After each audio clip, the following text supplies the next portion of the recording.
Hey students, welcome to NEET UG Biology Academy Kota. Student, we are going to discuss the question of genetics that is given here. Student, हम यहाँ पे video में बात करने वाले हैं कि क्या अप्रोच आपको एग्जाम में लगानी है ऐसे क्वेश्चन को सोल्व करने के लिए, कैसे आप कम से कम समय ऐसे क्वेश्चन को सोल्व करना है और आपको किन मिस्टेक से बचना है ताकि आपको वहाँ कोई प्रॉब्लम फेस ना करनी पड़े। ये सब बातें अगर जाननी है तो बच्चों सबसे पहले आप चैनल को सब्सक्राइब कर लो अगर आपने अभी तक चैनल सब्सक्राइब नहीं किया है। इसी के साथ वीडियो की शुरुआत करते हैं, क्वेश्चन देखते हैं क्वेश्चन में क्या गिवन है। यहाँ पे देखो क्वेश्चन में है हमारे पास में इफ ए ट्राई हाइब्रिड का मतलब समझ गए, यहाँ पे ट्राई हाइब्रिड क्रॉस हुआ है is made between east with genotype, यहाँ पे गिवन है इसकी जो कि जीनोटाइप ऐसे लिखी हुई है इस तरीके से। यहाँ पे ए के लिए भी बी और सी, यहाँ पे 3 जीन्स ले रखे हैं।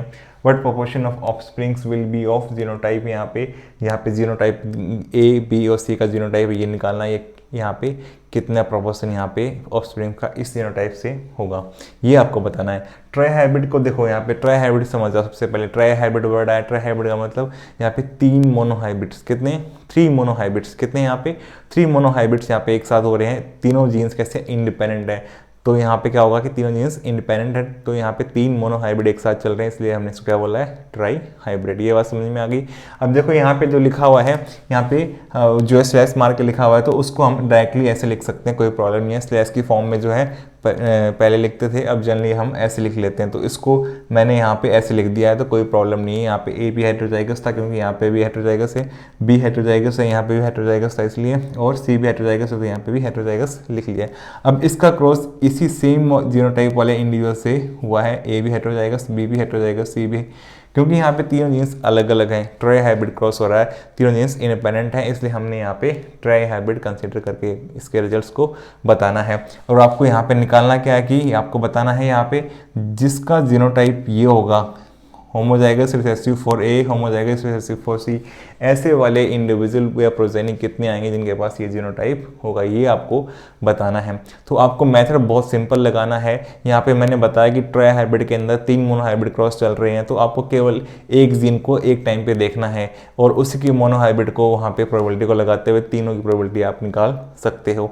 अब देखो अगर मैं बात करूँ यहाँ पे जनरल मोनोहाइब्रिड क्रॉस की, जो कि आपको पता है, अगर हम प्योर पेरेंट्स लेते हैं, जैसे कि मैं ए जीन के लिए बात कर रहा हूँ, फिर बी और सी के लिए सिमिलरली हो जाएगा। अब देखो यहाँ पे क्या करते हैं हम लोग कि हमारे पास में प्योर पेरेंट्स होते हैं, ये आपको पता है, यहाँ पे होमोजाइगस डोमिनेंट होगा, ठीक है, और दूसरा पेरेंट भी कैसा होगा होमोजाइगस रिसेसिव, मतलब प्योर होगा वो भी। ये डोमिनेंट के लिए प्योर है, ये रिसेसिव के लिए प्योर होता है। ये तो हमारे पेरेंट्स होते हैं। ये आपको मोनोहाइब्रिड क्रॉस रिकॉल करो, समझ में आ जाएगा अपने आप ही। इससे एक टाइप का गैमेट बनता है आपको पता है, और यहाँ से भी एक टाइप का गैमेट बनता है क्योंकि एन नंबर यहाँ पे 0 है। अब दोनों के मिलने से क्या बनेगा, यहाँ पे हेटेरोजाइगस बनेगा, और ये हमारी F1 जनरेशन होती है। ये क्या होती है हमारी F1 जनरेशन। तो F1 जनरेशन में क्या हो गया, सभी हेटेरोजाइगस हो गए। अब हेटेरोजाइगस होंगे तो उसी का क्रॉस सेम वाले से क्या होता है, यहाँ पे सेल्फिंग होती है ना। अगर यहाँ पे सेल्फिंग करवाते हैं हम लोग, अगर सेल्फिंग करवाते हैं इसी का क्रॉस इसी से अगर करवा दिया हमने यहाँ पे, तो हमारे पास क्या होगा, यहाँ पे सेम वाले से क्रॉस हो जाता है। तो यहाँ पे हमारे पास में 3 टाइप की जीनोटाइप आते हैं। कौन से, एक ए के लिए होमोजाइगस डोमिनेंट, एक हेटेरोजाइगस और एक होमोजाइगस रिसेसिव ए के लिए, तो 3 जीनोटाइप आ गए। अब देखो यहाँ पे 4 में से कितने बनते हैं, पेरेंट स्क्वायर बना के देख लेना, पेरेंट स्क्वायर बना के देख लेते हैं। मैं डायरेक्टली प्रोबेबिलिटी बता रहा हूँ, यहाँ पे 4 में से ये 1 बनता है तो इसकी प्रोबेबिलिटी 1/4। दूसरा यहाँ पे ये 2 बनते हैं हेटेरोजाइगस वाले, तो यहाँ पे हेटेरोजाइगस की 2/4, और हमारा यहाँ पे होमोजाइगस रिसेसिव कितना बनता है 1/4। ये प्रोबेबिलिटी हमारे पास में आती है। अब आपको देखो यहाँ पे किसकी प्रोबेबिलिटी बतानी है, आपको होमोजाइगस रिसेसिव जो है उसकी प्रोबेबिलिटी बतानी है। इसकी प्रोबेबिलिटी कितनी है 1/4, कितनी है 1/4। देखो हमें यहाँ इस पे डायरेक्टली लगा देंगे हम, ए के लिए जब क्रॉस करेंगे तो हमारे पास में कितना आएगा, ये होमोजाइगस रिसेसिव कितना आएगा 1/4, ए के लिए पता लग गया। बी के लिए कितना आएगा, सिमिलरली बी को लिखो यहाँ पे, बी के लिए फाइंड आउट करो, तो बी के लिए भी हमारा आंसर क्या आएगा 1/4 होमोजाइगस रिसेसिव के लिए। सी के लिए भी कितना आएगा 1/4। अब तीनों के लिए इंडिविजुअल निकाल ली हमने। अब एक साथ बताना है तो क्या करो, मल्टीप्लाई कर दो। एक साथ बताओ क्या करोगे, मल्टीप्लाई। तो मल्टीप्लाई होने पे हमारा जो न्यूमरेटर आ जाएगा 1 और हमारा डिनोमिनेटर आ जाएगा 64। 4 × 4 × 4 4:3 इक्वल टू 64।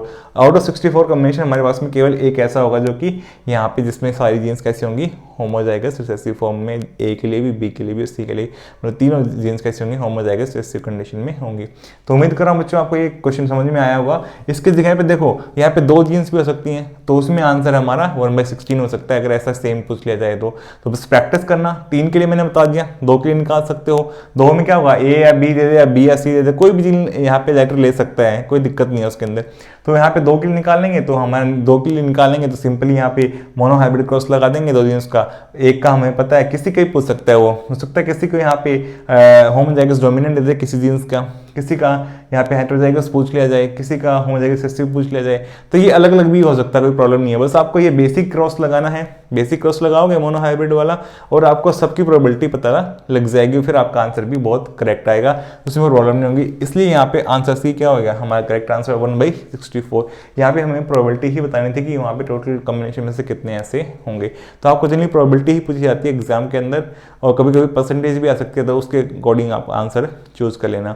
तो आपको सबसे पहले ऑप्शंस को नहीं पढ़ना है बिल्कुल, वैसे क्वेश्चन में कभी भी आपको ऑप्शंस को नहीं पढ़ना, आपका कुछ टाइम, कुछ सेकंड्स जरूर बचेंगे वहाँ पे, और आपके ऊपर प्रेशर भी नहीं आएगा, क्योंकि जब ऑप्शन पढ़ते हैं आप थोड़ा सा आपका जो है एनर्जी जो होता है ब्रेन का, वो थोड़ा उस साइड चला जाता है, वो आपको डिवेट नहीं करना है, आपको केवल क्वेश्चन पे फोकस रखना है, क्वेश्चन को स्टेटमेंट को पढ़ना है, उसके फिर आंसर निकालना है, फिर अपना जो आंसर आया है उसको सर्च करके वो ऑप्शन टिक करके और हमारे में फिल कर देना है। यही आपकी अप्रोच होनी चाहिए, ये बेस्ट अप्रोच है, इससे आपका टाइम बचेगा। तो ये मिस्टेक मत करना आप कभी भी कि ऑप्शन पढ़ने वाले, ऑप्शन को सब सोल्व करने के बाद में आप देखना, उससे पहले मत देखना।